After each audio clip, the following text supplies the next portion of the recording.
you Swiss and planning to move abroad? Or maybe you've already taken the leap. Swissinfo has a new podcast just for you. It's coming out on November 25th. It's called Ade Merci Schweiz, or maybe that should be Adieu Merci la Suisse. It's available in Swiss, German and French. It covers everything you need to know about setting up your new life abroad. We speak to Swiss around the world who've already made the move, and we ask experts to share their experiences. You'll find Ade Merci Schweiz wherever you get your podcasts or in our Swi Plus app.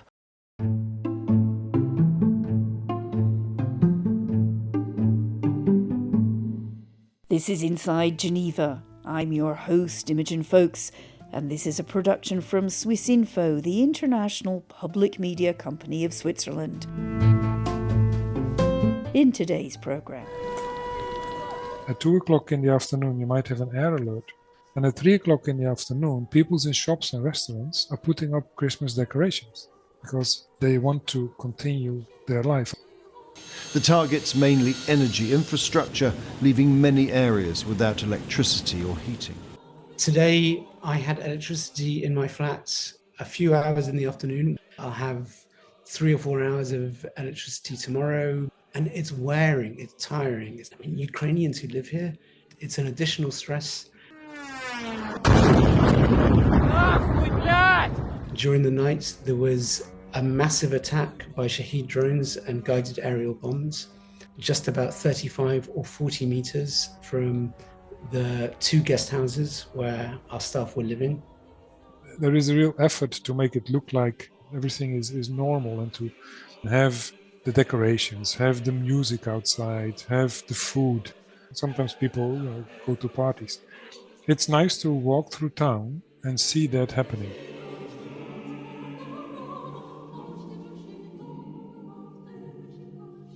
Hello and welcome again to Inside Geneva. I'm Imogen Folks. In today's programme, we're bringing you 2 in-depth interviews with aid workers who are spending this holiday season in Ukraine. My name is Marcel van Maastrigt. I'm the head of office for UNHCR in Odessa, in the south of Ukraine. I'm Robin Meldrum. I'm the country director for Médecins Sans Frontières, Doctors Without Borders in Ukraine. Recently, the headlines about Ukraine have all been about a possible peace deal. But in Ukraine itself, now marking its 4th Christmas since Russia's invasion, the war continues. Here in Geneva, the UN Human Rights Commissioner Volker Turk had this to say. As peace negotiations continue, our monitoring and reporting show that the war is intensifying, causing more deaths, damage and destruction. Civilian casualties so far this year are 24% higher than the same period last year, largely due to the Russian armed forces stepping up their use of long-range missiles and drones in frontline and urban areas. This escalation is a never-ending nightmare for the people of Ukraine. To try to alleviate that nightmare at least a little, the UN and other aid agencies have been working in Ukraine throughout the conflict. Winter is especially challenging. The UN Refugee Agency is giving support, housing, shelter to tens of thousands of families whose homes have been damaged by the fighting or who have been displaced by it. Marcel van Maastrigt, head of the UN agency's Odessa office, told me more. We repair homes, we provide legal assistance to people, we provide support to vulnerable groups, people with disabilities, the elderly, but we also have to respond to emergency situations after an attack, drones or missiles. In one of the regions that we cover, our staff and our partners go out to provide emergency shelter materials, for example, to make sure that people can stay in their homes and are not displaced as a result of the attack. How are you finding that this winter? I mean, here we see a lot about drone attacks on the news. Part of your area is covering Kherson, I believe. Yes. Kherson is a city that is literally on the front line. In the south, near Kherson, the front line constitutes the Dnipro River. So on one side of the river, you have Kherson city, which still has more than 60,000 inhabitants. And the other side of the river, very close, is where the troops of the Russian Federation are. So Kherson city is being attacked by different weapons, artillery, drones, smaller drones as well, on a daily and nightly basis.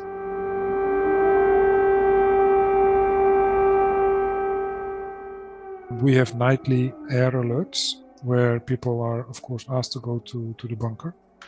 We can have 6, 7 a night. We also more and more get them during the day. And I think one of the ways to describe it is a distorted normalcy. A picture that I have in my mind not so long ago was an air alert during the day. And I saw 2 lines of kids from a kindergarten, hand in hand, walking towards one of the bunkers. Now, it looks very organized. No, not in panic. They just, there's an air alert, there is drones coming, we have to go to the bunker. But the fact that for these children it was normal, to me is very sad. No kids should be forced to interrupt their play to, in an organized fashion, go into an underground bunker because their city is being attacked. And this was Odessa. In Kherson, it's many degrees worse. I was in Kherson city 2 days ago, and the population is being terrorized on a daily basis. And I use that word very consciously. When I say terrorized, the reason I use that is that Kherson is one of the areas where small drones, first-person drones, let's say, that are basically controlled with an iPad or an iPhone, are used to target civilians that are on the street, going out for shopping, on a bike, on a motorbike. And the authorities in Kherson, they clearly stated, they say our population is being hunted. And I think it's the correct term, because there are videos on YouTube, and they're publicly available, where they're being shown, the people in Kherson being shown being hunted, and they're called safaris by the other side. So I think the term hunting is quite appropriate. Every time I go into these kind of areas, but even in Odessa, is the fact that people still hold on. We use terms for that, the resilience, etc. But I find it's a unique form of strength that they have to remain in their cities, to remain in their communities. You talk about the resilience. I'm just wondering, though, this is time of year that people should be getting together with their families, celebrating, enjoying time off, enjoying a lovely dinner together. How are the people you work with going to be able to do that? Well, the people I work with, like my staff, they will to some extent be able to do that with the families, relatives, and friends that they live with here. But again, as with the whole population of Ukraine, they're also separated from other relatives that have either been displaced into other areas of Ukraine or are refugees in another country. But there is an acceptance of normalcy here, where on the one hand, at 2 o'clock in the afternoon, you might have an air alert, and at 3 o'clock in the afternoon, people in shops and restaurants are putting up Christmas decorations because they want to continue their life. And I think it's understandable from a very personal, a very visceral point of view. You want to continue your life, because if you don't, basically you're lost, but also your family, your children will suffer even more. People try to have a regular, normal day, going to work, going shopping, but also have a normal season, celebrating Christmas, celebrating New Year's. Also, I think, to protect their children from being even more affected by the war. There is still, and we know, there is still gigantic impact on the psychological welfare of both children and adults. And it's something that we try to address in our activities as well. But those will be interventions that will probably have to last for years to come, because children have basically lost years and years of socialization, have lost years and years of being together with other children, have lost years and years of being in school together. You talked about the people you work with, your colleagues, and the people you support, many of them being separated from loved ones who may be displaced or may become refugees. What about you? What will you be doing over this holiday season? I mean, you're originally from the Netherlands, I believe. Yes, I'm from Holland. I will probably just be working because, as we just described, the situation is unfortunately likely to continue or might even get worse as we saw increased attacks on energy structures as well as other civilian structures. This is likely to continue or, as I said, even get worse. So our work will continue. And that is the same reason why my Ukrainian colleagues some of them will be working over the period. So it's basically we work and maybe have some special food, have a drink on Christmas Day. So we do try to also with the staff again take those moments, but at the same time we know that the same night we might be called to work, or partners might be called to work the next morning. So that unfortunately continues. It's the same as during weekends, by the way. There is no let up. It doesn't stop. It just continues. You've got a couple of new visitors, I understand. Oh, yes. I'm fostering 3 puppies that I found during one of my missions in one of the oblasts in the south. I'm not sure it was a good decision in hindsight, but I got them when they were really, really small from an elderly lady in one of the villages in Mykolaiv who said she couldn't take care of them anymore for various reasons. At first I was hesitant, but a couple of days later she again contacted us and says, please help me with these puppies because I cannot take care of them anymore. And that's when I decided to pick them up and take them home. And it's been fun. I mean, they're, it's sometimes nice to come home into a more positive chaos, right? Apart from the chaos that you might encounter during the rest of the day. But this loud and furry chaos at home is relaxing, to be honest. What do you miss about home in Holland?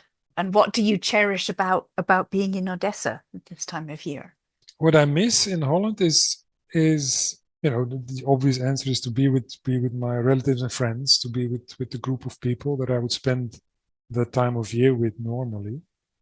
But I think it sometimes expresses in smells, right? In tastes, in food, in the smell of a Christmas tree, of decorations, of relatives preparing a certain dish. What I like about Odessa is that, as I said before, regardless of the situation, the people, the community as it is, in the case of Odessa, the city, is still putting a lot of effort to create that kind of atmosphere. There is a real effort to make it look like everything is normal and to, again, have the decorations, have the music outside, have the food. Sometimes people, go to parties. It's nice to walk through town and see that happening. In a way, it gives you some hope. Yeah, this might, in the end, be better. Marcel van Maastrigt of the UN Refugee Agency speaking to us from Odessa with a hope I think we all share. Now, just before we hear our next interview, here's some news about another podcast Inside Geneva listeners might enjoy. Hello, I'm Femi Oke, and I'm the new host of The Negotiators, the show that draws back the curtain on some of the most compelling negotiations around the world. This season, we're taking you scuba diving in the Red Sea, walking the grounds of a luxury resort in Uganda, and even aboard an aging oil tanker floating off the coast of Yemen. We were constantly monitored by drones overhead, divers under the vessel, so it was not exactly a high-trust operation. That's The Negotiators, available now wherever you get your podcasts. New podcast, The Negotiators, one I'll certainly be listening to. And now to our second interview from Ukraine, from a cold, dark capital city. I'm Robin Meldrum. I'm the country director for Médecins Sans Frontières, Doctors Without Borders in Ukraine. I'm currently in Kiev, and we have operations along a long part of the front lines of the conflict here. It's dark there, Robin, and you look a bit cold. Yeah, well, I mean, the Russian forces have been targeting the energy infrastructure, and it's getting worse and worse, to be honest. The Kyiv skyline on the fourth round of Russia's now weekly concerted targeting of the water in people's taps, the heating in their homes. Well, President Zelensky has asked Ukrainians to consume electricity with, quote, awareness tomorrow. This after a grid operator warned of rolling blackouts because of damage to the country's power infrastructure from missile attacks by Moscow. Today, I had electricity in my flat a few hours in the afternoon when I was at work, not here at home. The electricity is going to be off until about 11 o'clock, until 2 o'clock in the morning. I'll have 3 or 4 hours of electricity tomorrow, and it's wearing, it's tiring for me, and I haven't been here that long. This has been an accumulated stress for Ukrainians who live here. It's an additional stress. This is already quite bad in terms of energy cuts. Sometimes on a good day, we might have 10 hours of electricity. On a bad day, we might have 4 hours of electricity. If the Russian strikes on energy infrastructure continue in the same way, this could get worse. This could be a very difficult winter. Tell me a bit, kind of an average day then, for you. An average day, it's an exercise in juggling different priorities. So for us, there's a real balance between the security aspects and the level of life-saving care we're providing. Really, close to the front lines, the needs are very high, and we're here to respond to the needs. We're here to provide medical care for people where they have very few other options, but you have to pull back when the risks get too high. And in fact, just a week ago, we had a team in a sub-base living in a town called Sloviansk. During the night, there was a massive attack by Shahed drones and guided aerial bombs. One of the guided aerial bombs landed just about 35 or 40 meters from the 2 guest houses where our staff were living, and all the windows shattered, gas pipeline lit up, and it's absolutely outrageous. It's completely unthinkable. It was in a completely civilian area on the outskirts of town. Our neighbors were a beekeeper, a family with children. The cook who cooks for us in the guest houses was one of our neighbors. Some other international NGOs were our neighbors. That's the environment that we were living in, and yet this guided aerial bomb landed just so close to us. Everyone was in the basement shelter. Everyone was safe. Everybody got out fine. But this is a close call. This is the environment in a war where it seems the rules of war are not being very closely respected. Tell me about the people you meet in these frontline areas. Well, I could start with my own colleagues in MSF. All of these are people from Ukraine, and they've lived through this. A lot of our staff come from areas that are now currently under Russian occupation. People have lived through pretty grim experiences, and their commitment levels, their desire to do a good job every day is absolutely inspiring. These are extraordinary people to work with. But going beyond my colleagues, as you get closer to the front lines, there's something that's rather unique, I think, about the situation in Ukraine. We have villages which are largely depopulated apart from the elderly people, the older people. And these are the people who have stayed behind. We often find they will refuse to move until the very last moment when it's really almost too late. And sometimes it is too late.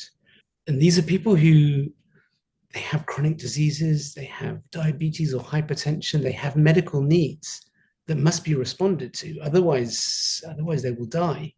And there's very little provision of medical care in those areas. The other thing that we found, public transport has basically broken down. So you have communities of elderly people who are determined to stay in their houses. This is the place that they've lived for generations, and they are either unwilling to leave or frightened to leave or don't have the capacity to leave. The public transport is broken down. They can't get to the nearest primary healthcare center. And this is our challenge. How do you reach these people and provide them with their diabetes care, their hypertension treatments? How do you continue that medical care for people who are pretty vulnerable and who are staying put where they are? This is a time of year, of course, where people of that generation would be expecting to be getting together with their children and grandchildren. Oh, absolutely. I think this time of year in Ukraine is going to be difficult. I think it's been difficult for the past 3.5, nearly 4 years. And I think it's going to be no less difficult this year. You're going to be staying there too. How's that going to be for you? Christmas this year in Ukraine, I don't actually know quite what it will be like.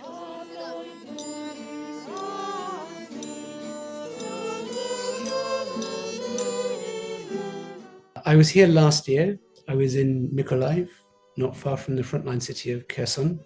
We had an international staff house, and we invited some of our Ukrainian staff around to the house with their families and children. We cooked for about 16 people. We had a 5-course meal. Different people cooked different things from their country, and it was a fantastic evening. But it was tinged with sorrow. The people who couldn't be there, the people who weren't there. This year, I may be in Kiev, I may be in Mykolaiv, or I may be in Dnipro. I don't know yet, but we'll find a way to make it special somehow. What do you miss, though? I mean, you won't be home. You won't be in Britain. What will I miss? I mean, it's not so much what I will miss as what I will try to bring to my experience here in Ukraine from home. So I know, because I was here last year, this time when I came back to Ukraine, I brought vegetarian suet from shops in the UK, because I know I can't find that here in Ukraine. So that means that now I'm able to make my own mincemeat. I can make my own mince pies, and I can bring a little bit of home here to Ukraine, and I can share it with people. I can share it with my colleagues. I can share it with Ukrainian colleagues. I can introduce Ukrainian colleagues to the joy of a good homemade mince pie. This is now the 4th Christmas of this war. How do you sense the mood of the people?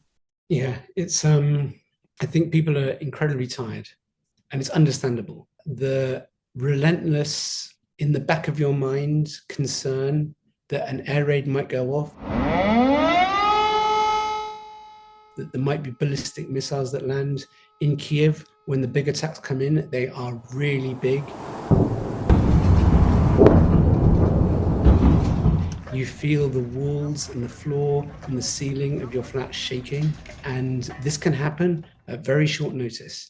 And this can happen at almost any moment. And the relentless tension of that has been weighing on people. And I know that people will try and find a bit of solace. They'll try and find a moment of joy, of family reunification for those who can. And that's not everybody. But it will be short-lived, it will be fleeting, and then the fear and the anxiety and the concern will take the floor again. You know, I'm sure that, I mean, I'm talking to you from Geneva, that the traditional donors for the kind of work you do are shrinking, with a sense, you hear it a lot now, that this kind of work is overfunded and doesn't. Some people say, I had an ambassador say it to me just a couple of weeks ago, it doesn't do any good. It doesn't change things. Oh, goodness me. Anybody who doubts the importance of supporting humanitarian aid in Ukraine should come and visit my team embedded in a hospital in Kherson city, which is next door to the Dnipro River. It's a frontline city. Our team goes in there. They spend 2 weeks living in the hospital. It's got a good basement shelter. We don't allow the team to leave the building. Once they're in, they're in. They stay there for 2 weeks. They don't leave for any reason whatsoever. And then at the end of their 2 weeks, they're rotated out and another team comes in.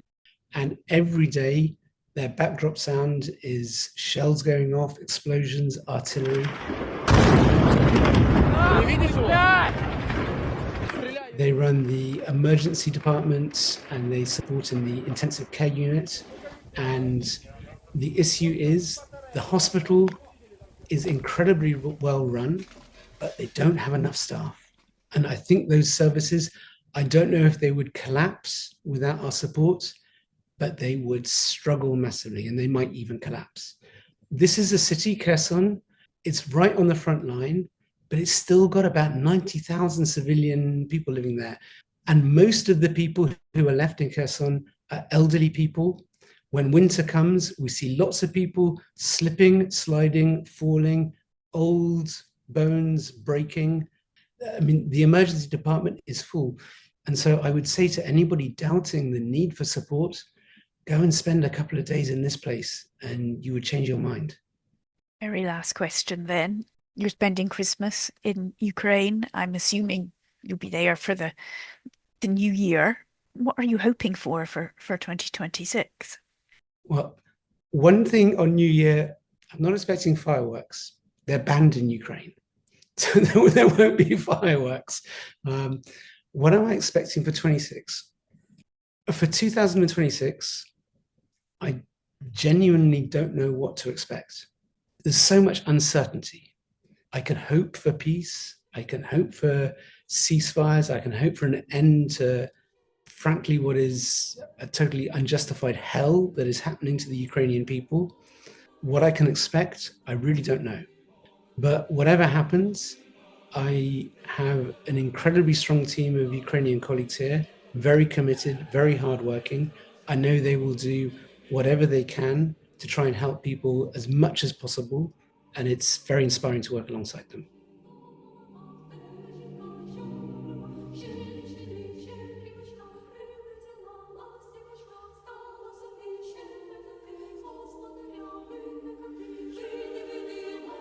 And those inspiring words from MSF's Robin Meldrum bring us to the end of this edition of Inside Geneva. A reminder that Robin and Marcel are just two of thousands of aid workers in conflict zones all over the world, trying to bring a little help in dark and difficult times. As 2025 draws to a close, there are more conflicts and more people in need, but much less money to support them. So if you're feeling generous this holiday season, you can subscribe to Inside Geneva, and in our newsletter you will find all the details about groups like the UN Refugee Agency and Médecins Sans Frontières, so you can support them yourself if you wish.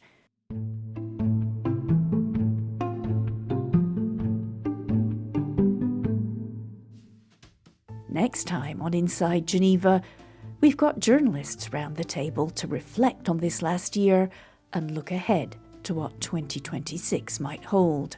Ukraine. All the talk of peace to some extent eclipsed the humanitarian toll of this conflict. The large numbers of Ukrainians that had been hunted down by short-range drones. I wanted to speak about Gaza, which it has been, in the words of so many humanitarians, the most horrific humanitarian crisis they've seen in their careers. Climate change, well, where was it in 2025? We had COP30, the United States didn't go. The most powerful man on earth, President Trump, telling the assembled UN leaders that it was all a massive con job. The top story of 2025 has been cuts in the humanitarian aid sector. That's out on January 6th. Do join us then. For now, all the very best and a good start to the new year. This has been Inside Geneva. I'm Imogen Folks. Thank you for listening.